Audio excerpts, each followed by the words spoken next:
ស្ដីបងប្អូននៅក្រុងប៉ោយប៉ែតដែលត្រូវការបន្ទប់ជួលឥឡូវខាងយើងខ្ញុំមានបន្ទប់ជួលច្រើនកន្លែងហើយបន្ទប់នេះស្អាតមែនទែនមានម៉ាស៊ីនជាម៉ាស៊ីនទឹកក្តៅគ្រប់បន្ទប់តែម្ដងដោយខាងក្នុងបន្ទប់នេះអញ្ចឹងមានម៉ាស៊ីនទឹកក្តៅហើយប្រគុណស្អាត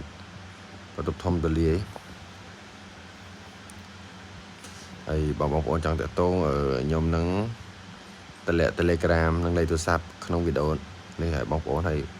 ផ្លូវវិញគឺធំទូលាយហ្មងគឺផ្លូវដើរទប់ថ្មីស្អាតទីតាំងនៅចិត្ត Star Gold ចិត្ត Starlight ចិត្តទឹកពុះយើងហ្នឹងអញ្ចឹងបងប្អូនចង់ដឹងព័ត៌មានបាត់អីបងប្អូនអាចតាក់ទងមកលេខទូរស័ព្ទខ្ញុំបានបន្ទប់នេះគឺស្អាតម៉ាស៊ីនទឹកក្តៅមានគ្រប់បន្ទប់តែម្ដង